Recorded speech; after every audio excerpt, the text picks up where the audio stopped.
Hello everyone, welcome to NEET PG series. मैं हूं आदेश from Learner Hub, the free learning platform where you can study maths, physics, chemistry and biology absolutely for free. Only at learnerhub.com.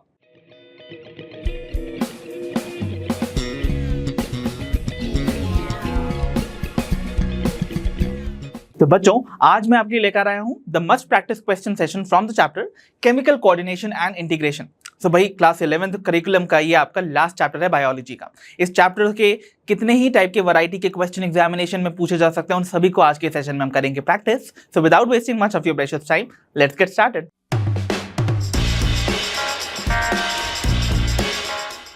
तो चलो बच्चों, शुरुआत करते हैं अपने आज के सेशन की with the very first problem for today. And the question says which of the following statements is correct in relation to the endocrine system. So endocrine system से रिलेटेड बच्चों आपको यहाँ पर कुछ स्टेटमेंट दे रखे हैं ए से लेकर डी ऑप्शंस में। आपको बतानी है कौन सी वो स्टेटमेंट है जो कि करेक्ट है with respect to endocrine system. ठीक है, चलो पहली स्टेटमेंट पे पढ़ते हैं। इट सेज एडिनोहाइपोफाइसिस, जो कि आप सभी को याद आ गया होगा। हाइपोफाइसिस मैंने बताया था अनदर नेम है for the pituitary gland. So adenohypophysis बनता है उसके एंटीरियर और मीडियन लोब से मिलके। So anterior and median lobe of the pituitary gland forms the adenohypophysis. So adenohypophysis के बारे में स्टेटमेंट है, it says it is under direct neural regulation of the hypothalamus. तो जो एडिनोहाइपोफाइसिस की फंक्शनिंग है वो डायरेक्टली हाइपोथैलेमस अपने न्यूरॉन्स के थ्रू रेगुलेट करता है। इज दिस ट्रू और रॉन्ग? कम ऑन, रिकॉल करो बच्चों। अगर आपको याद होगा हमने हाइपोथैलेमस के बारे में डिटेल में स्टडी किया था। नहीं याद आ रहा हो तो मैं यहाँ पर ड्रॉ करके वापस से आपको रिकॉल करवाने की कोशिश करता हूँ। Try to recall this. You remember, यहां पर से लेट्स सपोज मैं ड्रॉ कर लेता हूं।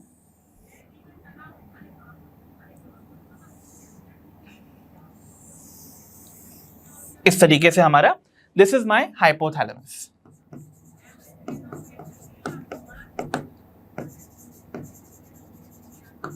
ठीक है, ये हाइपोथैलेमस है हमारा। नाउ दिस हाइपोथैलेमस में आपको याद है न्यूरॉन्स का करेक्शन होगा। ठीक है, वो तो बात ही ठीक है।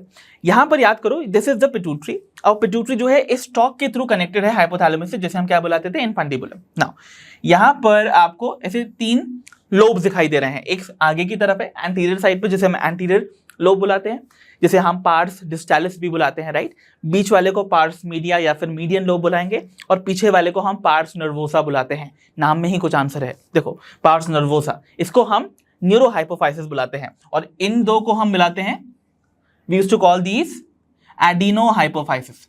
तो ये क्या है, दोनों एडिनोहाइपोफाइसिस, एंड दिस इज अवर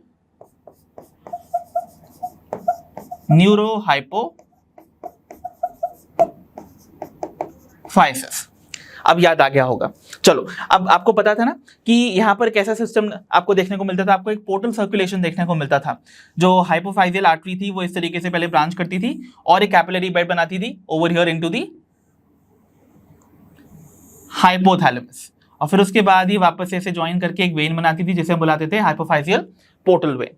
और ये हाइपोफाइजियल पोर्टल वेन अगेन यहां पर ब्रांच करेगी और ज्वाइन करेगी to form another hypophyseal when.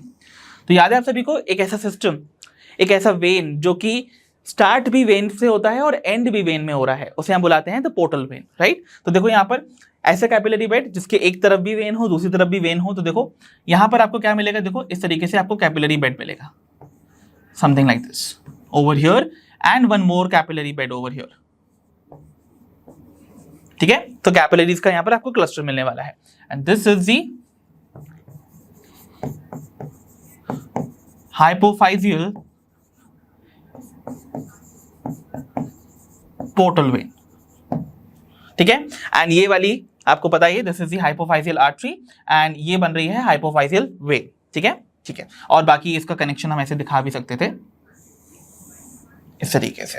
Now pay attention, आपको याद यहां पर दिख रहा है कि मैंने इस एंटायर कैपिलरी बेड को इधर पर पिट्यूटरी में कहां पर प्लेस किया है, only in the anterior lobe, right. So देखो एक्चुअली होता क्या है, आपको ये पता है कि ये हाइपोथैलेमस के अंदर कुछ न्यूरोसिक्रीटरी सेल्स होते हैं, मतलब कुछ ऐसे न्यूरॉन्स होते हैं जो कि हार्मोन सिक्रीट कर सकते हैं। सो इमेजिन वो एक न्यूरॉन मैंने ऐसे ड्रॉ कर लेना है, जो कि देखो क्या कर रहे हैं, अपना यहां पर कनेक्शन बना रहे हैं with this capillary bed. So this is one neuron. Let's suppose this is another neuron जो कि डायरेक्टली कांटेक्ट में है विद द कैपिलरी बेड, और जो भी सिक्रीशन यहाँ बना रहे हैं वो इधर ही पर इस कैपिलरी बेड के अंदर रिलीज कर देंगे, और इन कैपिलरी बेड्स के थ्रू ये जाएगा through the hypophyseal portal when, और ये जाके पहुंच जाएगा कहां पर, एंटीरियर लोब पे, और एंटीरियर लोब पे जाके ये ऐसे बाहर रिलीज हो जाता है। तो यहां पर ये जो हार्मोन्स रिलीज हो रहे हैं by these neurons, okay, neurosecretory cells of the hypothalamus, वो अपना फंक्शनिंग यहाँ रेगुलेट करेंगे एंटीरियर लोब ऑफ पिट्यूटरी को, ठीक है। बट यहां पर डायरेक्टली क्या न्यूरॉन्स इस एंटीरियर लोब की फंक्शनिंग को रेगुलेट कर रहे हैं? जी नहीं, it is through their secretions in the blood जो कि वो रिलीज कर रहे हैं इस सिस्टम में। बट अगर मैं बात करूं न्यूरो हाइपोफाइसिस की, तो आप देखोगे यहां पर इवन आपके हाइपोथैलेमस में कुछ और भी आपको क्या मिलेंगे, न्यूरोसेक्रेटरी सेल्स मिलेंगे, बट उनके जो एक्सॉन्स हैं they will go deeper, and वो यहां पर अपना सिक्रीशन डायरेक्टली प्रोड्यूस करेंगे इनटू द न्यूरोहाइपोफाइसिस। तो यहां पर वो सिक्रीशन प्रोड्यूस करके अपनी एक्टिविटी, इस पोस्टीरियर लोब की एक्टिविटी को डायरेक्टली कंट्रोल करेंगे, ठीक है। सो जो part of the hypophysis directly neural regulation के अंडर में है ऑफ द हाइपोथैलेमस, वो न्यूरोहाइपोफाइसिस है, ना कि adenohypophysis, and that is the reason जो पहली स्टेटमेंट है वो रॉन्ग हो जाती है। So this is the wrong statement बच्चों, बिकॉज एडिनोहाइपोफाइसिस नहीं, it should be neurohypophysis, which is under the direct neural regulation of the hypothalamus. Remember, तभी तो नाम पड़ा neurohypophysis, because ये पिट्यूटरी का वो हिस्सा है जो कि न्यूरॉन्स के डायरेक्ट कंट्रोल में है, hence neurohypophysis, ठीक है। चलो, तो ये तो स्टेटमेंट रॉन्ग हो गई, हमें तो यहाँ पर करेक्ट फाइंड करनी है। चलो देखते हैं second statement now. Organs in the body like GI tract, that is gastrointestinal tract, heart and kidneys do not produce any hormone. See, तो क्या ये स्टेटमेंट करेक्ट हुई? Definitely not. हमने चैप्टर पढ़ा है, हमें पता ही है भाई, हमने देखा था कि जीआई ट्रैक्ट में कितने सारे हार्मोन्स रिलीज हो रहे हैं बाय दी म्यूकोसल लाइनिंग, जैसे कि आपने गैस्ट्रिन देखा था, सिक्रीटिन देखा था, cholecystokinin, gastric inhibitory protein, right, उन सभी को हमने देखा था। वो सभी के सभी जीआई ट्रैक्ट ही तो प्रोड्यूस कर देते थे, और ऑल हार्मोन्स। फिर उसके बाद हार्ट की बात करें तो हार्ट भी तो ब्लड प्रेशर को रेगुलेट करने के लिए एक फैक्टर रिलीज करता है, जैसे हम बुलाते हैं एट्रियल नेट्रीयूरेटिक फैक्टर, ANF का सिक्रेशन हार्ट से होता है, हार्ट के एट्रियल वॉल से। किडनीज भी तो हार्मोन्स प्रोड्यूस करती हैं, जिनके बारे में हमने एल्डोस्टेरोन वगैरह के बारे में स्टडी किया था, right.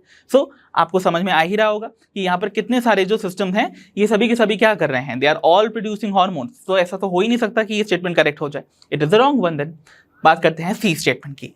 It says non nutrient chemicals produced by the body in trace amount that acts as intercellular messenger are known as the hormones. Perfect. याद करो, हमने एंडोक्राइन सिस्टम इस चैप्टर को बिगिन करने से पहले ही एक कन्वेंशनल डेफिनेशन देखी, तो फिर हमने देखा था कि मोर साइंटिफिकली करेक्ट डेफिनेशन हमको ये वाली मिलती है कि हार्मोन्स क्या हैं, they are non nutrients chemicals, non nutrient chemicals हैं, ठीक है। और ये बॉडी में बहुत ही ट्रेस अमाउंट, बहुत ही माइन्यूट अमाउंट में बनता है, और ये क्या करते हैं, एक्ट करते हैं as chemical messengers between the two cells, दो सेल्स के बीच में मैसेंजर्स की तरह एक्ट करते हैं। तो this is the perfectly correct statement that defines a hormone which is a part of the endocrine system, hence we would say option C correct answer है। But still we'll go with the option D also, we'll see कि वो सही है कि नहीं, उसके बाद ही हम फाइनलाइज करेंगे। ऑल्दो मैंने यहाँ पर टिक लगा ही दिया। Let's see the D1. It says releasing and inhibitory hormones are produced by the pituitary gland. So जो रिलीजिंग एंड आपके इनहिबिटरी हार्मोन्स हैं, क्या वो पिट्यूटरी ग्लैंड प्रोड्यूस करता है? जी नहीं, बिल्कुल भी नहीं। रिलीजिंग एंड इनहिबिटरी हार्मोन्स बनाते हैं दी हाइपोथैलेमस। तो हाइपोथैलेमस से रिलीज होते हैं हार्मोन्स, रिलीजिंग हार्मोन्स, याद है ना आपको, जैसे कि हमने देखा था कि आपके पास GnRH है, that is gonadotropin releasing hormone, right. और ऐसे बहुत सारे रिलीजिंग हार्मोन जो है वो यहाँ पर प्रोड्यूस हो जाएंगे, ठीक है। और वो सभी क्या करते हैं, एंटीरियर लोब ऑफ पिट्यूटरी के हार्मोन्स की फंक्शनिंग को स्टिमुलेट करवाते हैं, रिलीजिंग हार्मोन्स। वहीं पर कुछ ऐसे भी होंगे जो कि एंटीरियर लोब में बनने वाले हार्मोन्स के सिक्रीशन को रोकेंगे, and they would be inhibitory hormone. But these two types of hormones are produced not by the pituitary but the hypothalamus, hence ये वाली स्टेटमेंट भी रॉन्ग है। सो वील डेफिनेटली से कि हमारा ऑप्शन सी करेक्ट है in this case. I hope ये question आपको क्लियरली समझ आ गया होगा। तो चलो बच्चों बढ़ते हैं towards problem 2 now. The question says match the items of column 1 with those of column 2 and choose the right answer. तो बच्चों आपको यहाँ पर दो कॉलम दे रखे हैं। कॉलम 1 में आपको कुछ आइटम दे रखे हैं, कॉलम 2 में तो कुछ आइटम दे रखे हैं। इनके आइटम्स को करेक्टली मैच करो और फाइंड करो the right set in the options given below. चलो, कॉलम 1 का पहला आइटम इज इंसुलिन। अगर आप रैदर यहाँ पर ध्यान से देखोगे ना तो आपको यहाँ पर कुछ हार्मोन्स दे रखे हैं और उनसे रिलेटेड कुछ डिसऑर्डर्स हैं। रैदर आपको करना ही कुछ नहीं है, इन हार्मोन्स को उनसे एसोसिएटेड डिसऑर्डर से मैच करना है। जैसे बात करते हैं इंसुलिन की। सो इंसुलिन आपको पता है ये वो हार्मोन है जो आपके पैंक्रियास प्रोड्यूस करते हैं और ये क्या करता है, ये बॉडी में जो ब्लड शुगर लेवल्स हैं उनको लोअर करता है, राइट। इसकी कमी से एक कंडीशन अराइज करती है which is called diabetes. But कौन सी डायबिटीज, यहाँ तो दो डायबिटीज दे रखी है, डायबिटीज इंसिपिडस या mellitus. It must be mellitus, right. So यहाँ पर diabetes mellitus is going to be the disorder associated with the deficiency of insulin, ठीक है। Mellitus word itself means honey, right. तो यहाँ पर जो शुगर है ना, क्योंकि वो बॉडी में इतनी ज्यादा हाई लेवल्स पे हो रही है, बॉडी इसको मेटाबोलाइज नहीं कर पा रही है और वो यूरिन में रिलीज हो रही है। हेंस द वर्ड स्वीट और honey is being referred to this condition, okay, by the term mellitus. फिर बात करते हैं वासोप्रेसिन, जिसे हम एंटी डायूरेटिक हार्मोन भी बुलाते थे। और ये कौन प्रोड्यूस करता था, याद करो, हमारे पोस्टीरियर पिट्यूटरी, ओके। तो पोस्टीरियर पिट्यूटरी में बनने वाला जो वासोप्रेसिन है या एडीएच है, इसका नाम ही एंटी डायूरेटिक हार्मोन है। ये क्या करेगा, ये अब्जॉर्प्शन, रीअब्जॉर्प्शन ऑफ वाटर में हेल्प करता है, right, in the distal part of our kidney tubules. So जब इसकी कमी हो जाती है तो एक टाइप की डायबिटीज होती है जिसे हम बुलाते हैं डायबिटीज इंसिपिडस। क्यों, क्योंकि इस टाइप में वाटर बहुत, क्योंकि वाटर ज्यादा रीअब्जॉर्ब नहीं हो रहा है ना, राइट। तो वाटर अगर रीअब्जॉर्ब नहीं होगा किडनी ट्यूब्यूल्स में, वो रिलीज हो जाएगा। तो ऐसे में वाटरी यूरिन और बहुत ही फ्रीक्वेंट डाइल्यूट यूरिन्स प्रोड्यूस होती हैं, राइट। और ऐसे में जब आप इन यूरिन को देखोगे they would be tasteless, because उनमें कोई, ये जो डायबिटीज कंडीशन है वो इस डायबिटीज मेलिटस से डिफरेंट है, बिकॉज इसमें शुगर रिलीज होगा तो if the taste of the urine would be seen it would be sweet, but the urine of this condition जो इसकी कमी से हो रही है वासोप्रेसिन की, उसमें कोई टेस्ट नहीं होगा, बिकॉज उसमें शुगर की कंडीशन से या फिर शुगर मेटाबॉलिज्म एसोसिएटेड है ही नहीं। तो ऐसे में वासोप्रेसिन की वजह से होने वाली जो डायबिटीज है it would be called diabetes insipidus, बोले तो द टेस्टलेस वन, ठीक है, ओके। तो बी यहां पर क्या होगा, सेकंड वन। तो देखो यहां पर A with the third, B with the second, कहां पर है, देखो A with third, right, option C में, एंड बी विथ सेकंड, ये दो ही हमको मिल गए। इसका मतलब बाकी के हमारे ऑप्शन जो है वो एलिमिनेट हो ही गए, सी। अच्छा देखो यहां पर अभी थर्ड ये वाला बचा हुआ है, बी वाला, तो इसको छोड़ देते हैं, ठीक है। तो हमारे पास यहाँ पर थर्ड एंड सेकेंड अभी भी है, तो ये वाला ए एंड डी ऑप्शन यहीं पर हमने एलिमिनेट कर दिया। अब बात करते हैं ग्रोथ हार्मोन और थायरॉक्सिन की, which are easy one, right. So growth hormone की बात करते हैं। ग्रोथ हार्मोन की यहाँ पर एक्सेस होने से in the middle aged people क्या हो जाती है, एक्रोमेगली, याद है सभी को। ओवरऑल पर्सन की मैंने बताया था गोरिल्ला लाइक अपीयरेंस हो जाती है, बिकॉज क्या होता है, ग्रोथ हार्मोन सर्टेन एज तक जब तक प्रेजेंट होता है, मतलब चिल्ड्रन में अगर प्रोड्यूस हो, ज्यादा बने तो चिल्ड्रन जो है वो एक्सेप्शनली टॉल हो जाते हैं, वो कंडीशन जाइजेंटिज्म कहलाती है। बट वही हार्मोन क्या होता है, देखो एक सर्टेन एज के बाद वो ग्रोथ, बोन्स जो होती हैं वो इतनी ज्यादा ग्रो नहीं करती हैं, बिकॉज जो हाइपोफाइसियल प्लेट्स होती हैं जो कि ग्रोथ के लिए रिस्पॉन्सिबल है बोन की, वो एक सर्टेन टाइम के बाद बंद हो जाती हैं, ओके। वो प्लेट्स ही बंद हो जाएंगी तो एक सर्टेन लेवल के बाद बोन्स जो है वो ग्रो नहीं करेंगी। बट कुछ ऐसी भी बॉडी की बोन्स होती हैं जो कि स्टिल रिसेप्टिव होती हैं to the growth hormone, right. जैसे कि हमारी जॉ बोन है, राइट। तो जॉ बोन जो है वो क्या होने लगेगा, आप देखोगे जब growth hormone middle aged people में बढ़ा हुआ होगा तो उनकी ये जो जॉ बोन है ना वो ऐसे बाहर की तरफ वो ग्रो करने लगेगी, जिसकी वजह से उनका जो जॉ है वो बाहर की तरफ प्रोट्रूड करेगा, प्रोग्नेटस फेस बन जाता है, राइट। इवन और कंडीशन भी हो जाती है, जैसे उनकी हंच्ड बैक हो जाती है, बैक जो होती है वो ऐसे नीचे की तरफ ऐसे झुक जाएगी, इसको हम काइफोसिस बुलाते हैं, राइट। तो ये सारी कंडीशन जो है वो तब होती है जब एक्रोमेगली की कंडीशन आ जाती है due to over secretion of the growth hormone in middle aged people, ठीक है। तो यहाँ पर सी जो है वो फोर्थ से मैच करना चाहिए, जो कि यहाँ पर ऑप्शन सी में ही है, फोर्थ बी वाले में नहीं है। इसका मतलब इस ऑप्शन को कर दीजिए eliminate, hence the right answer must be definitely option C. चलो लास्ट वाला वेरीफाई कर लेते हैं, दैट इज थायरॉक्सिन। और आपको पता है थायरॉक्सिन के अंडर सिक्रीशन की वजह से जो थायराइड ग्लैंड है वो क्या हो जाती है, दे स्वेल अप, और वो एक कंडीशन कॉज करती है which is called the goitre, okay. तो यहाँ पर डी जो है वो फर्स्ट से मैच करेगा, डेफिनेटली ट्रू। तो इसका मतलब यहाँ पर जो राइट आंसर है in this case also must be option C. तो चलिए बच्चों बढ़ते हैं towards problem 3। The question says identify the hormone with its correct matching of source and function. तो बच्चों यहां पर आपको एक ऐसा हार्मोन आइडेंटिफाई करना है इन ऑप्शंस में से जिसका सोर्स और फंक्शन करेक्टली मेंशन्ड है।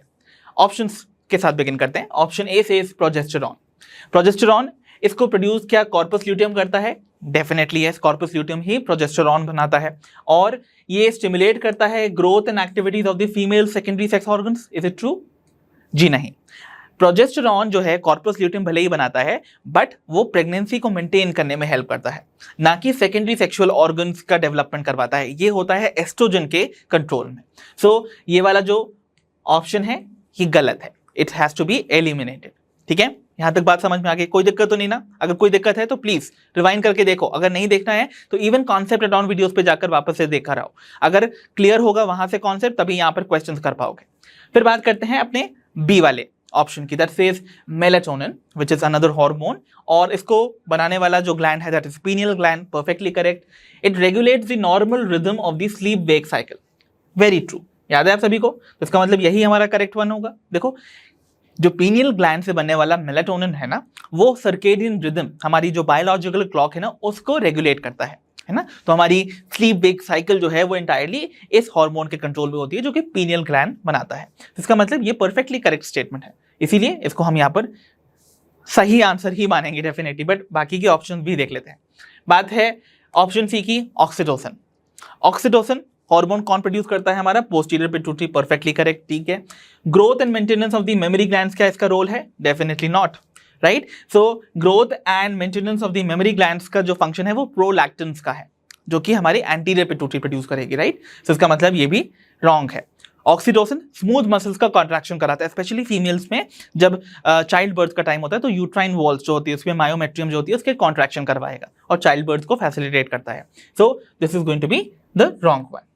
फिर अब हम बात करते हैं ऑफ दी कोलिसिस्टोकाइनिन की। इवन मैं आपको ऑक्सीटोसिन से बात बता दूं कि ऑक्सीटोसिन का एक और काम है, ऑक्सीटोसिन मिल्क का इजेक्शन करवाता है after the child birth has taken place, यानी कि लैक्टेशन पीरियड में जो इजेक्शन होगा मिल्क का फ्रॉम द मेमोरी ग्लैंड वो यहां पर करवाता है ऑक्सीटोसिन। बट डेवलपमेंट और मेंटेनेंस ग्रोथ की बात हो रही है तो वो प्रोलैक्टिन का काम है बच्चों, ठीक है। ओके, बात करते हैं कोलिसिस्टोकाइनिन की। याद है कोलिसिस्टोकाइनिन कौन बनाता था आपका? ये आपके गैस्ट्रोइंटेस्टाइनल ट्रैक्ट में जो ड्यूडेनल एपिथेलियम है ना वो प्रोड्यूस करती थी, ड्यूडेनल लाइनिंग के कुछ सेल्स बनाते थे। कोलिसिस्टोकाइनिन, देखो नाम ही बता रहा है, कोली वर्ड आपके गॉल ब्लैडर से रिलेटेड है, राइट। और ये जो काइनिन वर्ड है वो बताता है कॉन्ट्रैक्शन होना। तो ये क्या करेगा? ये हार्मोन जाके एक्ट करता है गॉल ब्लैडर पे और क्या करेगा? ये गॉल ब्लैडर को कॉन्ट्रैक्ट करने में हेल्प करेगा, उसको बोलेगा कॉन्ट्रैक्ट करो to release the bile juice जो उसके अंदर स्टोर्ड है, राइट। तो कोलिसिस्टोकाइनिन क्या लीवर प्रोड्यूस कर रहा है? डेफिनेटली नॉट, तो ये रॉन्ग हो गया। इसी वजह से अब आगे को तो देखना ही नहीं है। तो सिक्रीशन ऑफ गैस्ट्रिक जूसेस और HCl बनाता है जी की, ये टोटली रॉन्ग है। अगेन ये गैस्ट्रिन नाम के हार्मोन का फंक्शन था, तो इसका मतलब ये सभी के सभी टोटल रॉन्ग है। तो इसका मतलब हमारा जो राइट आंसर होगा in this case must be definitely option B. तो बच्चों next we have is problem 4 that says which of the following hormones is not secreted by the anterior pituitary. तो बच्चों इनमें से कौन सा हार्मोन एंटीरियर पिट्यूटरी प्रोड्यूस नहीं करता है? ऑप्शन देख लेते हैं भाई। Option A growth hormone, option B oxytocin, option C follicle stimulating hormone, या option D adrenocorticotrophic hormones. Come on बच्चों याद करो, एंटीरियर पिट्यूटरी इनमें से कौन सा हार्मोन प्रोड्यूस नहीं करता है? सो जल्दी से हम यहाँ पर वापस से again to create that visual memory I will draw the pituitary again. So hypothalamus pituitary, anterior, बीच वाला मीडियन और पीछे वाला पोस्टीरियर लोब।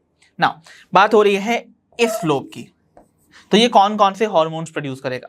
सबसे पहले यहां पर देखो, क्या ग्रोथ हार्मोन एंटीरियर पिट्यूटरी बनाता है? जी हाँ, it produces the growth hormone. So growth hormone is one, ठीक है। फिर दूसरा कौन सा बनाएगा? क्या ऑक्सीटोसिन बनाता है? जी नहीं, oxytocin is not produced by anterior pituitary, it is produced by the posterior pituitary. So यहां प्रोडक्शन होगा ऑक्सीटोसिन का। और दूसरा, कम ऑन, ऑक्सीटोसिन के अलावा यहां पर पोस्टीरियर पिट्यूटरी कौन सा हार्मोन प्रोड्यूस करता है? इट इज वासोप्रेसिन, या जिसे हम ADH बुलाते हैं। Getting it? चलो बाकी के हार्मोन्स भी देखो। तो यहां पर तो राइट आंसर आपका क्या हो जाना चाहिए? It should be oxytocin itself, ठीक है। But still we'll recall things now. So follicle stimulating hormone की बात करें तो यहां पर डेफिनेटली फॉलिकल स्टिमुलेटिंग हार्मोन और जो आपके एग्जैक्टली ल्यूटिनाइजिंग हार्मोन है, जो कि दोनों मिलकर बनाते हैं द गोनाडोट्रोपिन्स। सो ये दोनों के दोनों क्या हो रहे हैं? प्रोड्यूस हो रहे हैं। फिर उसके बाद वी हैव ACTH, है ना, that is adrenocorticotropic hormone. So ACTH, so ये कुछ ऐसा हार्मोन है जो कि एड्रीनल कॉर्टेक्स के सेल्स को स्टिमुलेट करता है to produce their hormones. Similarly एक और हार्मोन का प्रोडक्शन यहां पर मिलेगा आपको, which is PRL, that is prolactin hormone. तो ये सभी के सभी हार्मोन्स कौन प्रोड्यूस कर रहा है? दी एंटीरियर पिट्यूटरी, ठीक है। एंड यहां पर मीडिया या पार्ट्स इंटरमीडिया जो है या फिर इंटरमीडिएट लोब है वो प्रोड्यूस करता है MSH, which is melanocyte stimulating hormone, ठीक है। सो रिमेंबर यहां पर ये वो सारे हार्मोन्स है जो कि पिट्यूटरी प्रोड्यूस करती है। इसके बारे में भी लिख दूं मैं, ओके, ताकि आपको याद आ जाएगा। सो ये अकेला एक ही हार्मोन प्रोड्यूस करती है, which is MSH, melanocyte stimulating hormone, ठीक है। चलो, सो अब हम बात करें हमारे राइट आंसर की। In this case it should be definitely option B, oxytocin, जो कि पोस्टीरियर पिट्यूटरी बनाता है, नॉट एंटीरियर। तो चलो बच्चों बात करते हैं प्रॉब्लम 5 की। The question says the 24 hours diurnal rhythm of our body, such as the sleep-wake cycle, is regulated by the hormone secreted by। तो बच्चों हमसे बोला जा रहा है वो हार्मोन जो कि हमारी 24 आवर्स की डायनल जो रिदम होती है, जिसे हम सर्केडियन रिदम बुलाते हैं, जिसमें हमारी स्लीप वेक साइकिल, मतलब हम कब उठेंगे कब सोएंगे, वो सब रेगुलेट होता है। ऐसा हार्मोन इनमें से कौन सी ग्लैंड बनाता है? ऑप्शन है, option A pineal gland, option B adrenal gland, option C hypothalamus, या फिर ऑप्शन डी थैलेमस। तो याद करो बच्चों, आपको इसका आंसर पता है, हमने ऐसा ही क्वेश्चन अभी थोड़ी ही देर पहले सॉल्व किया है। तो आप सभी को याद होगा कि जो 24 आवर्स की सर्केडियन रिदम है हमारी, या डायनल रिदम है, उसको रेगुलेट करता है a hormone called the melatonin, और उसको प्रोड्यूस करता है a gland called pineal gland, ठीक है। So pineal gland is very very important. Pineal gland कहाँ लोकेटेड होती है? याद करो, ये हमारे फोरब्रेन के डोर्सल साइड पे। कहाँ पर? देखो इमेजिन करो, if this is our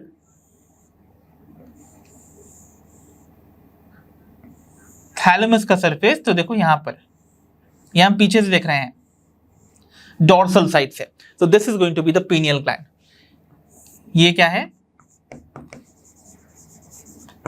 pineal gland है, this is the thalamus, right. तो इसी के नीचे यहां पर आपको क्या मिलेगा? द मिड ब्रेन मिलेगा, जिसमें आते हैं वही ऐसे 4 बड़े से स्वेलिंग, जिन्हें हम कॉर्पोरा क्वाड्रिजेमिना बुलाते थे, राइट। फिर एक डक्ट मिलती है आपको कुछ इस तरीके से,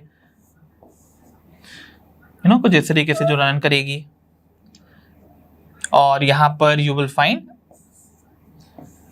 द पोन्स, जो कि इस तरीके से जा रहा है, देखो पीछे, राइट। ये सब हम देख चुके हैं हमारे chapter neural control and coordination में, और यहाँ पर देखो सेरिब्रल पेडांगल्स मिलेंगे आपको। तो ये सब जो है वो तो मिड ब्रेन और पीछे का पार्ट बन जाता है आपके, पीछे वाला डोर्सल साइड से जैसा ब्रेन दिखाई देगा, जो कि एम्बेडेड होगा कंप्लीटली इनटू द सेरिब्रम। तो यहाँ पर देखो बस पीनियल ग्लैंड जो है वो फोर ब्रेन का ये डोर्सल, यानी कि पीछे वाले साइड पे, हम पीछे वाले साइड से ही देख रहे हैं इस पूरे पोर्शन को, ठीक है। हेंस हमारे जो राइट आंसर है इन दिस केस वो पीनियल ग्लैंड ही होगा। तो बच्चों अब हमारे सामने है problem number 6। Let us see what does this problem say. The question says which of the following pairs of hormones regulate the calcium level balance in the body.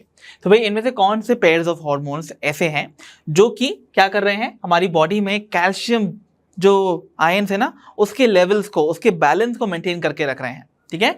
So option है, option A thyroxine and thyrocalcitonin, option B parathyroid hormone and thyroxine, option C thyrocalcitonin and parathyroid hormone, या फिर option D thymosins and parathyroid hormones. So what do you think would be the right answer? Come on.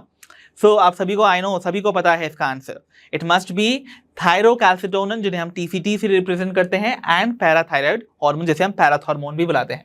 सो याद रखो, thyrocalcitonin बनाता है thyroid gland, right, और जो parathyroid hormone है वो बनाता है हमारा पैराथायरॉयड ग्लैंड। दोनों के दोनों हार्मोन जो हैं वो कैल्शियम के बैलेंस को मेंटेन करते हैं इन द बॉडी। इवन आपको मैंने बताया था, जो पैराथायरॉयड हार्मोन है ना, पैराथॉर्मोन, ये एक तरह से क्या करता है, कैल्शियम लेवल्स को ब्लड में इंक्रीज करता है। ये एक हाइपर कैल्सीमिक हार्मोन है, क्योंकि ये ब्लड में क्या कर रहा है, ये ब्लड में कैल्शियम लेवल्स को इंक्रीज कर रहा है। कैसे करता है, याद करो मैंने बताया था, ये बोन्स का रिसॉर्प्शन करवाता है, बोन्स के का क्या करवाएगा, ये डिसोल्यूशन करवाएगा, मिनरलाइजेशन करवाएगा। अब आपको पता है बोन्स के मैट्रिक्स में सबसे ज्यादा कैल्शियम फॉस्फेट प्रेजेंट है, और इवन मैंने आपको बताया था कैल्शियम का रिजर्वॉयर माना जाता है बोन्स को। तो जब बोन्स जो है वो मिनरलाइज होगी, मिनरल्स में रिलीज होगी, तो कैल्शियम आयंस रिलीज हो जाएंगे ब्लड में, राइट। तो इस तरीके से साथ ही साथ ये जो रीनल ट्यूब्यूल्स हैं उनमें से कैल्शियम का रीअब्जॉर्प्शन बढ़ा देता है, और डाइजेस्टेड फूड में से कैल्शियम आयंस का अब्जॉर्प्शन भी बढ़ा देता है। इन्हीं वजह से ये कैल्शियम लेवल्स को इंक्रीज कर देता है इन द ब्लड। इसीलिए पैराथायरॉयड हार्मोन, या जैसे हम पैराथॉर्मोन भी बुलाते हैं, वो कैल्शियम को बढ़ाता है ब्लड को, इसीलिए हाइपरकैल्सीमिक हार्मोन है। एंड सिमिलरली जो थायरोकैल्सिटोनिन है, जिसे हम टी से रिप्रेजेंट करेंगे, ये हमारा थायराइड ग्लैंड बनाता है, और ये भी कैल्शियम लेवल्स को बॉडी में बैलेंस करता है। Hence the right answer in this case must be definitely option C. तो बच्चों आइए देखते हैं अपनी प्रॉब्लम 7 को।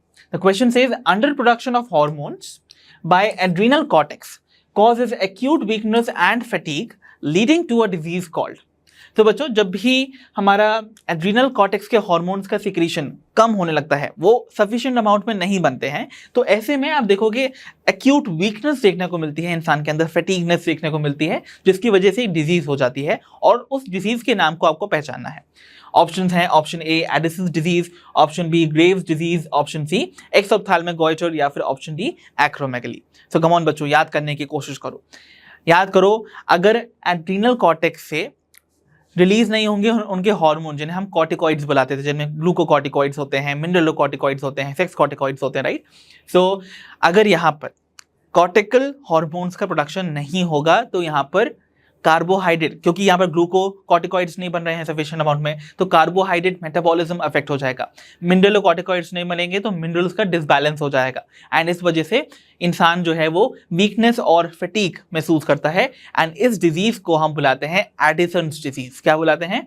Edison's disease, right. तो आप सभी को अब याद आ गया होगा, राइट। ओके, इवन अगर हम बात करें ग्रेव्स डिजीज की या फिर एक्सोप्थैल्मिक गॉइटर की, दोनों सेम ही चीज है, राइट। या ये तब होता है जब बॉडी में ओवर सिक्रीशन होने लगे थायरॉक्सिन हार्मोन का। तो ओवर सिक्रीशन की वजह से क्या होगा, सोचो थायरॉक्सिन ज्यादा है, थायरॉक्सिन क्या रेगुलेट करता था? बीएमआर को, बेसल मेटाबॉलिक रेट को। बेसल मेटाबॉलिक रेट बढ़ जाएगा, बॉडी में रिएक्शन बहुत फास्टर होंगी, राइट। और पर्सन की बॉडी में जो है ना न्यूट्रिएंट्स जो है वो सफिशिएंटली स्टोर नहीं हो पाएंगे, इसीलिए पर्सन का क्या होने वाला है, यहाँ पर वेट लॉस देखने को मिलता है।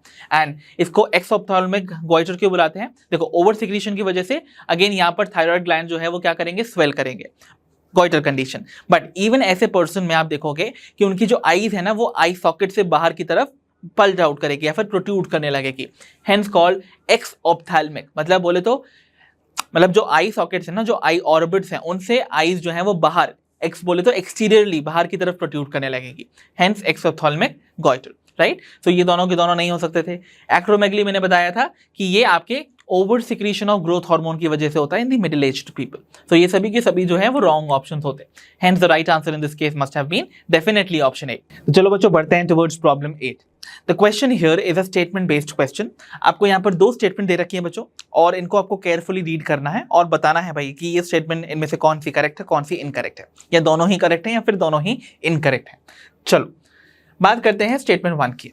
सो when we talk of statement 1, it says glucocorticoids stimulate gluconeogenesis, lipolysis and proteolysis while inhibit cellular uptake and utilization of amino acids। तो सबसे पहले तो ना थोड़ा सा दिमाग को वापस से हमें रिकॉल करना है चीजें। देखो यहाँ पर ग्लूकोकॉर्टिकॉइड्स की बात हो रही है। याद करो, एड्रीनल कॉर्टेक्स से बनने वाले हार्मोन्स को हम कॉर्टिकॉइड्स बुलाते थे, है ना, ठीक है।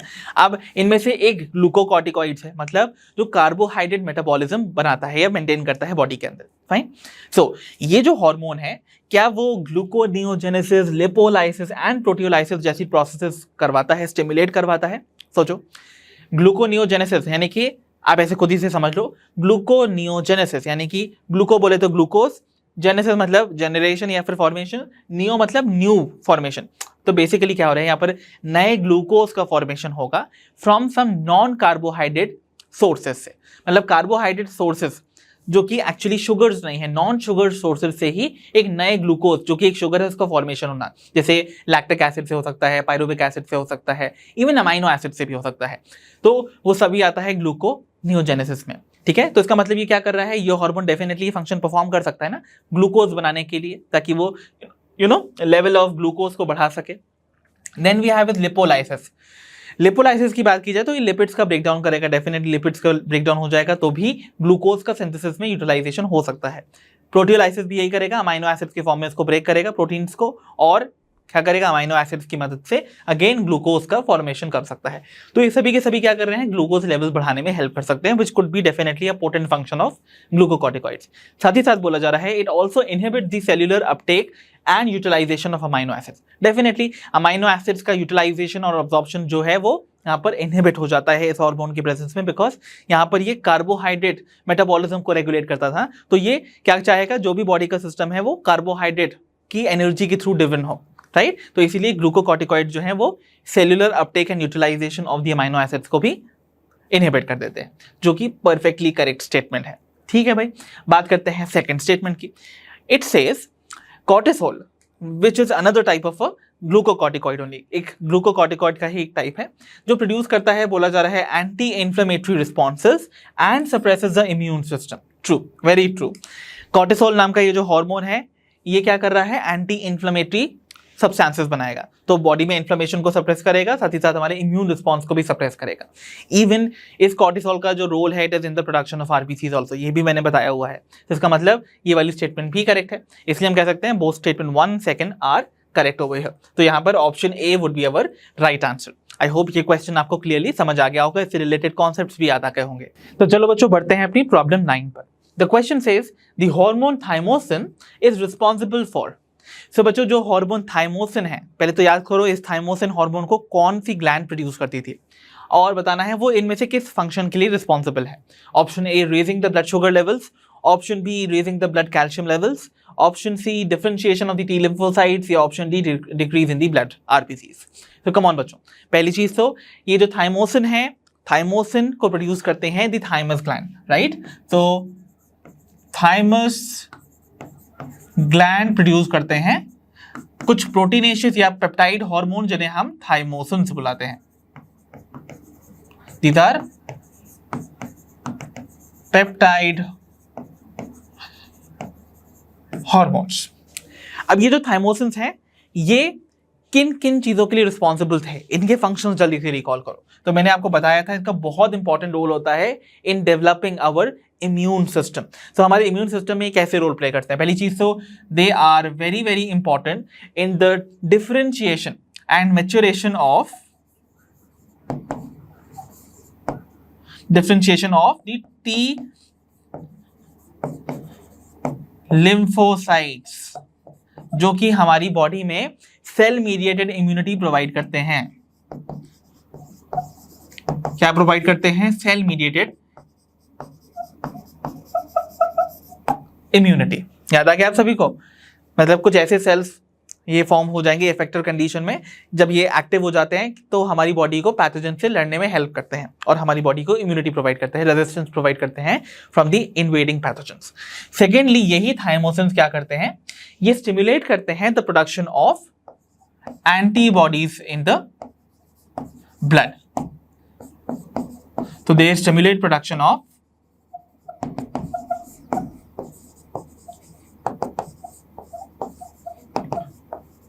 एंटीबॉडीज, और एंटीबॉडीज जो है वो कहां फ्लोट करेंगी हमारे, यस ब्लड में, और ब्लड को ही बॉडी फ्लूइड्स को दूसरा नाम दिया जाता है ह्यूमर्स। इसीलिए यहां पर जो आपको इम्यूनिटी मिलती है, जो कन्फर होती है, it is called humoral immunity.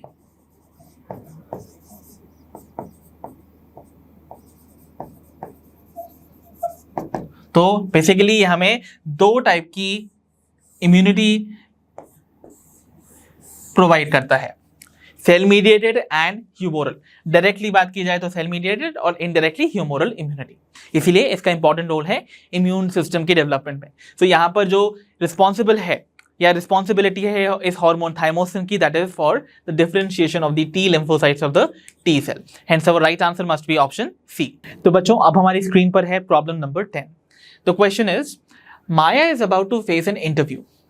She experiences sweating, increased heart rate and breathing during the first 5 minutes before the interview. Her restlessness is caused by which hormone? चलो बताओ। So यहाँ पर बोला जा रहा है कि माया एक इंटरव्यू देने जाती हैं और स्टार्टिंग के 5 मिनट्स ना वो काफ़ी रेस्टलेस हो जाती हैं, मतलब उनका कुछ चीज़ें होने लगती है, जैसे उनको स्वेटिंग होने लगता है, हार्ट रेट बढ़ जाता है, ब्रीदिंग बढ़ रही है। ये सभी चीज़ें आखिरकार ये जो रेस्टलेसनेस है जो उनको देखने को मिल रही है वो किस हार्मोन की वजह से होता है। ऑप्शन है, option A oestrogen and progesterone, option B oxytocin and vasopressin, option C adrenaline and noradrenaline, या फिर option D insulin and glucagon. So what do you think would be the right answer बच्चों?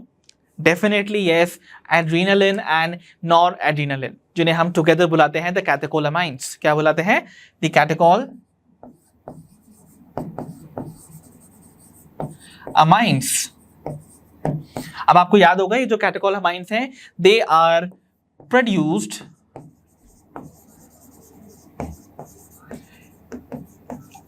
in response to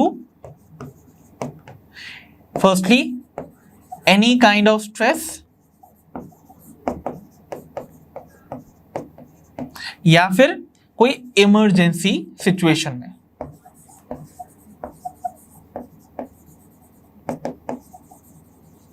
okay, इसीलिए इस hormone को, इन hormones को हम emergency hormones या फिर फाइट और फ्लाइट हार्मोन्स बुलाते हैं, बिकॉज ये आपकी बॉडी को ना एकदम अलर्ट कर देती है, अलर्टनेस बढ़ा देती है, आपकी बॉडी को रेडी रखती है या तो लड़ने के लिए या फिर भागने के लिए वहां से, राइट। तो यहाँ पर ये सारी चीजें क्या करेगा? बॉडी की एक्टिविटीज को इंक्रीज करता है। कैसे करेगा? देखो, ये हार्ट रेट बढ़ा देता है, ब्रीदिंग रेट बढ़ा देता है, प्यूपल का डायलेशन करवा देगा, सलाइवा का सिक्रीशन कम कर देगा, एंड इवन ये ब्लड में ग्लाइकोजन को ब्रेक करके ग्लूकोज का लेवल बढ़ाता रहता है, ताकि आपके पास सफिशिएंट अमाउंट ऑफ एनर्जी रहे ब्लड के अंदर, ताकि अगर आपको कोई इमरजेंसी के टाइम पे कोई स्ट्रेनुअस एक्सरसाइज परफॉर्म करना पड़ा या कोई भी स्ट्रेनुअस फिजिकल एक्टिविटी परफॉर्म करना पड़ा, उसके लिए आपके पास उस समय क्या हो?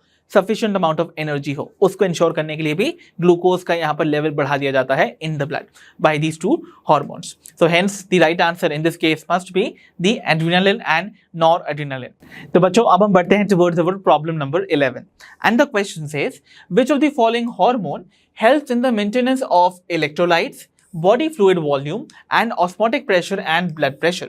तो बच्चों इनमें से कौन सा हार्मोन इन सभी चीजों के बैलेंस को मेंटेन करने में हेल्प करता है? किन किन चीजों के? इलेक्ट्रोलाइट्स के बैलेंस को, ब्लड वॉल्यूम या ऑस्मोटिक प्रेशर या फिर ब्लड प्रेशर, इन सभी को मेंटेन करने में, इनके बैलेंस को मेंटेन करने में कौन सा हार्मोन अपना रोल प्ले करेगा? Option A aldosterone, option B glucagon, option C androgen, या फिर option D parathormone. And you know very well इसका आंसर क्या होना चाहिए? Definitely aldosterone. याद आ गया? एल्डोस्टेरॉन जो कि एक तरीके का मिनरलोकॉर्टिकॉइड है, right, it's a mineral corticoid, और ये क्या करता है? सोडियम का रीअब्जॉर्प्शन बढ़ा देता है फ्रॉम दी रीनल ट्यूब्यूल। याद है ना, किडनी ट्यूब्यूल्स में। इनफैक्ट याद करो, हमने हमारा जो chapter elimination of excreted products है, उसमें भी जब हमने एक मैकेनिज्म पढ़ा था, that is renin angiotensinogen aldosterone system, RAS जिसे हम बुलाते थे, उसमें भी इस हार्मोन का ही रोल हमने पढ़ा था। तो याद आ गया? तो एल्डोस्टेरॉन, अगर नहीं याद आ रहा हो तो जाके उस वीडियो को देख लो। ओके, सो एल्डोस्टेरॉन क्या करेगा? यहाँ पर बॉडी फ्लूइड्स में इलेक्ट्रोलाइट्स का बैलेंस करवाएगा, बॉडी फ्लूइड के वॉल्यूम का, ऑस्मोटिक प्रेशर या फिर ब्लड प्रेशर का, यहाँ पर सभी चीजों का ये क्या करवाने वाला है? बैलेंस करवाएगा। ठीक है, वही ग्लूकागॉन का अलग ही फंक्शन है, वो पैंक्रियास प्रोड्यूस करते हैं, और इसका फंक्शन क्या होता है? कम ऑन, इसका फंक्शन होता है to raise the blood sugar levels. Androgen जो है वो सेकेंडरी सेक्सुअल कैरेक्टर्स मेल्स में डेवलप करवाते हैं, और पैराथॉर्मोन मैंने बताया था ये हाइपर कैल्शियमिक हार्मोन है, ब्लड में कैल्शियम लेवल्स को इंक्रीज करता है by stimulating the resorption of bones, या फिर कैल्शियम लेवल्स का अब्जॉर्प्शन बढ़ा देगा, चाहे डाइजेस्टिव ट्रैक्ट हो या फिर रीनल ट्यूब्यूल्स में से। सो the right answer here would be option A. तो चलिए बच्चों बढ़ते हैं towards problem 12। The question says the gastrointestinal hormone which acts on the gastric glands and stimulates the secretion of HCl and pepsinogen। तो देखो बच्चों क्वेश्चन बोल रहा है कि कौन सा वो गैस्ट्रोइंटेस्टाइनल हार्मोन है, that means the hormone of your gastrointestinal tract, जो कि एक्ट करता है किन पर? गैस्ट्रिक ग्लैंड्स पर, और स्टिमुलेट करता है production of hydrochloric acids and pepsinogen. So देखो बच्चों क्लियर कट इंडिकेशन हमको क्या है? देखो पेप्सिनोजन की बात की जा रही है, which you all must be knowing कि ये क्या है? This is a protein digesting enzyme जो कि इनएक्टिव फॉर्म में है। ओजन में एंड कर रहा है ना, ओजन में जब भी कोई एंजाइम एक्ट करेगा वो इनएक्टिव फॉर्म बताता है उसका। सो पेप्सिनोजन को एक्टिवेट करवाने के लिए इनटू पेप्सिन रिक्वायर्ड है HCl की, राइट। तो दोनों का ही सिक्रीशन चाहिए जब भी आप प्रोटीन रिच डाइट लेते हो, क्योंकि प्रोटीन डाइजेशन करवाना है। तो उस टाइम पर गैस्ट्रिक ग्लैंड्स पे कौन सा हार्मोन एक्ट करेगा जो इन दोनों का सिक्रीशन करवा देगा? ठीक है। सो उस हार्मोन को we have to find out, और हमने इसके बारे में रिकॉल किया हुआ है हमारे कॉन्सेप्ट लर्नर सेशन में, हमने इसको डिटेल में स्टडी भी किया था।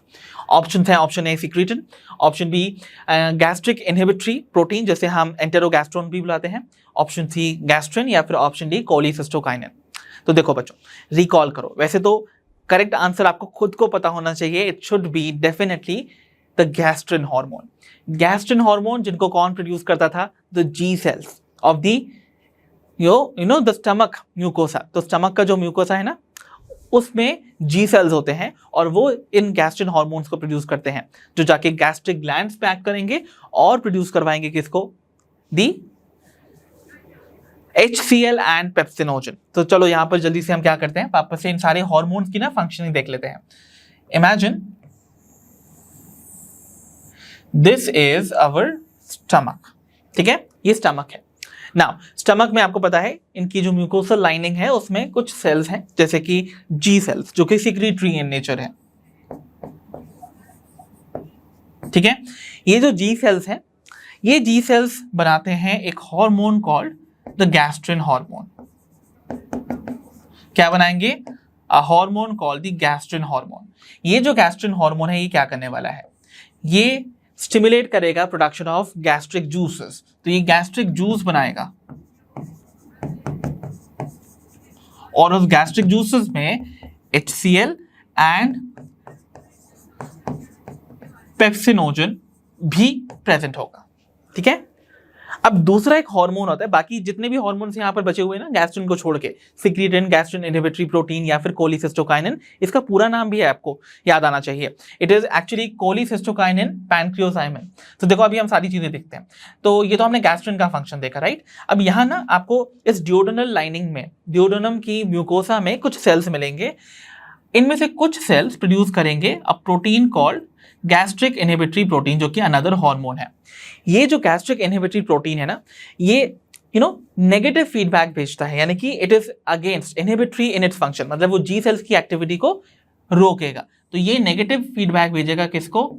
जी सेल्स को, टू स्टॉप सिक्रीटिंग गैस्ट्रिन। जब आप प्रोटीन रिच डाइट नहीं ले रहे हो और जब प्रोटीन के डाइजेशन के लिए पेप्सिनोजन और HCl की रिक्वायरमेंट नहीं है, तब ये GIP एक्ट करता रहेगा। कौन बना रहा है? ड्यूोडेनम का यहाँ पर एपिथेलियल सेल, ओके, म्यूकोसा में प्रेजेंट, और वो नेगेटिव फीडबैक भेज के जी सेल्स को क्या कराएगा? रुकवा देगा गैस्ट्रिन का प्रोडक्शन, और ये सब कुछ रुक जाता है। अनदर हार्मोन जो यहाँ प्रोड्यूस होता है, दैट इज दी, मैं यहाँ पर बता देता हूँ बाहर निकाल के, बट एक्चुअली वो यहीं ड्यूोडेनम में बनेगा। उसका नाम है CCK-PV, दैट इज कोलिसिस्टोकाइनिन पैनक्रियोसाइमिन। अब देखो थोड़ा सा नाम अच्छे से समझ, इसके लिए हमें क्या करना होगा? हमें यहाँ पर ना बनाने पड़ेंगे हमारे दो और पार्ट्स। कौन कौन से वो पार्ट्स होंगे? We'll take. तो सबसे पहले वील टेक अप हमारा लीवर, और लीवर से यहाँ नीचे हमारा गॉल ब्लैडर है, और ये आ रही है हमारी the bile duct. Bile duct आ रही है, अभी नीचे से आएगी देखो, और यहीं पर मैं इस ड्यूोडेनल लूप में बनाने जा रहा हूं मैं पैनक्रियास। तो ये पैनक्रियास यहीं पर ओपन होनी चाहिए, okay, so it should be open over here.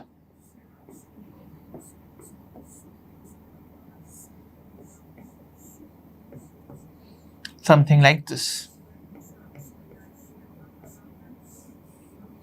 Now this is the pancreas. Can you see? Now pay attention, ये पैनक्रियास, ये आपकी गॉल ब्लैडर और गॉल ब्लैडर से आने वाली बाइल डक्ट भी देखो इस तरीके से ज्वाइन करेगी। तो ये देखो इस तरीके से ये जाके ऐसे ज्वाइन करेगी और एक कॉमन डक्ट के थ्रू ये ओपन हो जाएगी इनटू द ड्यूोडेनल लूप। सो यहाँ पर ये ड्यूोडेनम में इस तरीके से ओपन हो जाएगी। फाइन, अब पे अटेंशन, ये जो CCK है इसका नाम देखो, कोलिसिस्टोकाइनिन। कोली बोले तो हमेशा गॉल ब्लैडर से रिलेटेड होगा, ठीक है। सो कोली वर्ड हमेशा गॉल ब्लैडर से, और मैंने बताया था काइनिन वर्ड जो होता है ना, काइनिन वर्ड मीन्स कॉन्ट्रैक्शन करवाना। तो ये जाके इसका जो ये कंपोनेंट है वो आपके गॉल ब्लैडर पे जाके इसको स्टिमुलेट करेगा, पॉजिटिव फीडबैक देगा कि भाई स्टिमुलेट हो। ये कब होता है? गॉल ब्लैडर में एक्चुअली बाइल जूस प्रेजेंट है, और बाइल जूस के साथ साथ बाइल सॉल्ट्स भी प्रेजेंट होंगे, राइट।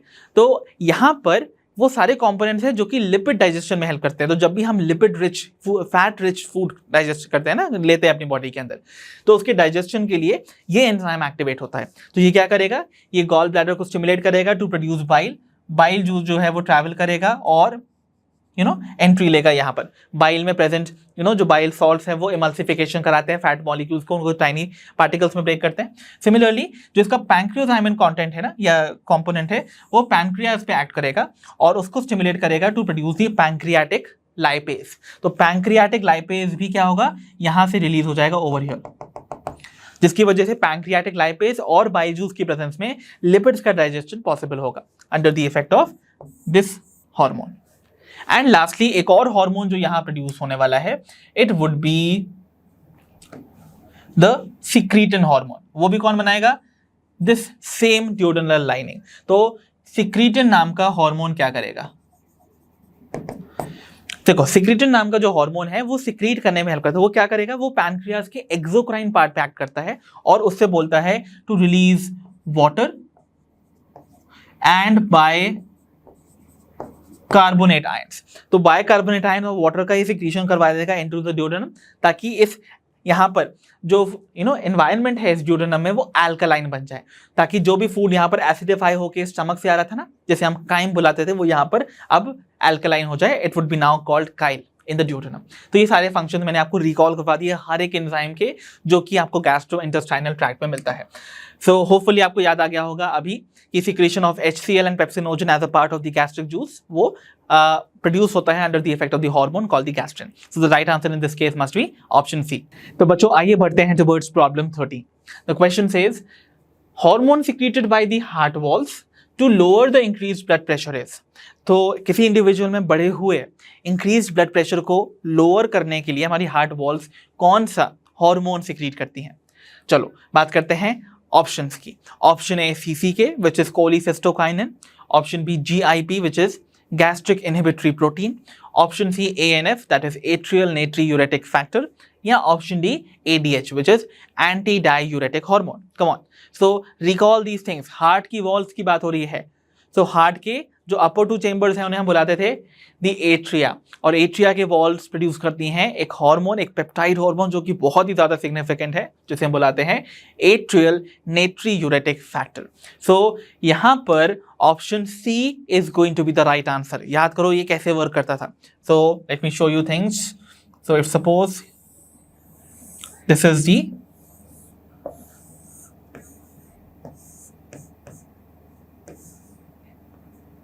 ये हार्ट है सपोज हमारा, राइट। अब मैं डिटेल में नहीं पूरा स्ट्रक्चर बना रहा हूं, सिर्फ इतना समझो। ऊपर के जो 2 चेंबर्स हैं ना, they are called the atria, हम क्या बुलाते हैं, दीज आर अवर एट्रिया। तो जब भी बॉडी में ब्लड प्रेशर हाई है, that means there is increased blood pressure. So ये इंक्रीज्ड ब्लड प्रेशर सिग्नल भेजता है हमारे एट्रिया को to produce a hormone which is called ANF। तो ये हमारे एट्रिया के वॉल्स प्रोड्यूस करेंगी एट्रियल नेट्रीयूरेटिक फैक्टर, और ये एट्रियल नेट्रीयूरेटिक फैक्टर जो है वो एक तरीके का वासोडाइलेटर है। व्हाट इज इट, अ वासोडाइलेटर, जो कि क्या करता है, हमारी ब्लड वेसल्स को डायलेट करेगा। सो ब्लड वेसल्स जो होंगी यहां पर डायलेट करेंगी, एंड एज अ रिजल्ट जो ब्लड प्रेशर है वो लोअर्ड हो जाएगा। ठीक है, सो इस तरीके से आई होप आपको चीजें याद आ गई होंगी कि एट्रियल नेट्रीयूरेटिक फैक्टर जो कि हमारे हार्ट के वॉल्स यानी कि जो एट्रिया की वॉल से सिक्रीट करते हैं वो किस तरीके से ब्लड प्रेशर को रिड्यूस करता है in an individual. So the right answer in this case is option C. तो बच्चों आइए बढ़ते हैं टुवर्ड्स प्रॉब्लम 14।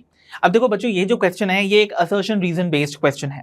सो इस क्वेश्चन में हमें असर्शन को रीड करना है, उसके रीजन को देखना है कि उसमें स्टेटमेंट करेक्ट है, और वो रीजन जो है वो क्या असर्शन को करेक्टली जस्टिफाई कर पा रहा है विद द प्रॉपर रीजन या नहीं। सो देखते हैं असर्शन क्या कह रहा है। The statement says the immune responses of old persons become weak, जो कि सच है। जो ओल्ड पीपल होते हैं उनका इम्यून रिस्पॉन्स जो है वो वीक हो जाता है, ट्रू। सो रीजन क्या है, देखो इसके लिए बोला जा रहा है जो थाइमस है उनके केस में, ओल्ड पीपल के केस में, thymus is degenerated in the old individuals resulting in decreased production of the thymosins. So क्या ये पहली चीज तो स्टेटमेंट करेक्ट है रीजन की? डेफिनेटली करेक्ट है। जो थाइमस है ओल्ड पीपल में, आई टोल्ड यू, इवन हमने इस बारे में पहले भी डिस्कस किया हुआ है कि जो थाइमस ग्लैंड है, थाइमस ग्लैंड इनिशियली थाइमस जो है वो चिल्ड्रन के केस में जब चिल्ड्रन प्रोड्यूस होते हैं वो थोड़ी साइज में बड़ी होती है, but as a person keeps on growing, जैसे जैसे एज बढ़ती है इस थाइमस का साइज छोटा होता जाता है, ठीक है। तो थाइमस जो है वो धीरे धीरे डीजेनरेट करती रहती है with age. So old people के केस में ये काफी हद तक डीजेनरेट हो चुकी होती है। So thymus is degenerated in the old individuals, जिसकी वजह से वहां पर डिक्रीज्ड प्रोडक्शन मिलेगा ऑफ दी थाइमस हार्मोन, जिसे हम बुलाते हैं थाइमोसिन्स। और ये तो ट्रू है ना, ये स्टेटमेंट तो करेक्ट हो गई, स्टेटमेंट करेक्ट है, बट ये रीजन भी तो करेक्ट हुआ ना, क्योंकि थाइमोसिन्स जो हैं वो क्या करते हैं? थाइमोसिन्स आप सभी को पता है ये वो हार्मोन्स हैं जो कि हमारी बॉडी में इम्यून रिस्पॉन्सेज को मेंटेन करने में हेल्प करते हैं। कैसे करेंगे? बिकॉज ये जो थाइमोसिन्स हैं वो टी लिम्फोसाइट्स जो कि सेल मीडिएटेड इम्यूनिटी प्रोवाइड करते हैं उनको कन्फर करते हैं, उनको ये मैच्योर करने में हेल्प करेंगे। तो थाइमोसिन्स टी लिम्फोसाइट्स के मैच्योरेशन में हेल्प करते हैं। साथ ही साथ ये हमारे बी सेल्स को स्टिमुलेट करते हैं टू प्रोड्यूस एंटीबॉडीज। तो ये सभी की सभी टाइप की जो इम्यूनिटी है ना, चाहे वो ह्यूमोरल हो एंटीबॉडीज के थ्रू या फिर सेल मीडिएटेड क्यों ना हो टी लिम्फोसाइट्स के थ्रू, वो सभी तभी पॉसिबल है जब थाइमोसिन्स की प्रोडक्शन हो सफिशिएंट अमाउंट में। बट सिंस ओल्ड पीपल के केस में इन थाइमोसिन्स को बनाने वाली थाइमस ही डीजनरेट कर जाती है, तो रिड्यूस प्रोडक्शन की वजह से एक ओल्ड पर्सन की जो इम्यूनिटी है वो भी वीकर हो जाती है।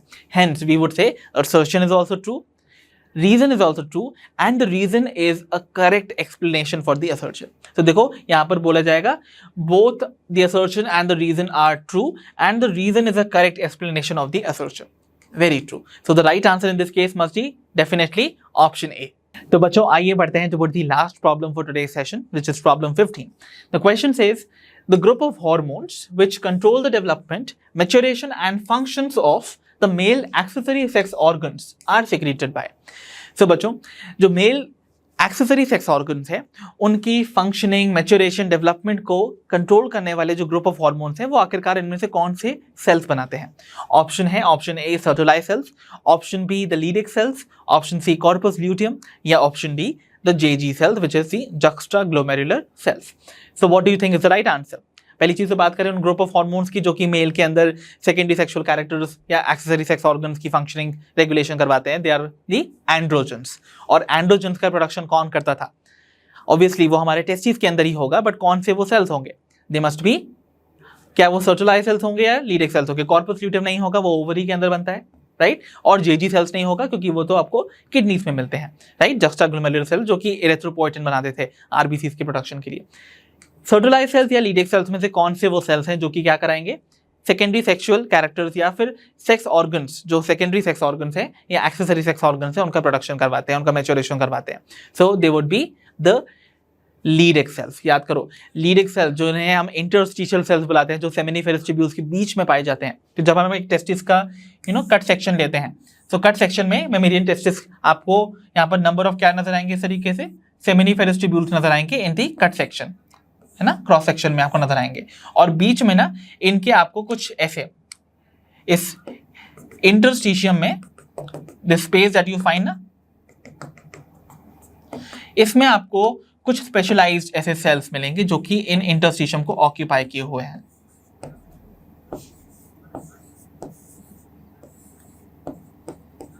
इन सेल्स को हम बुलाते हैं द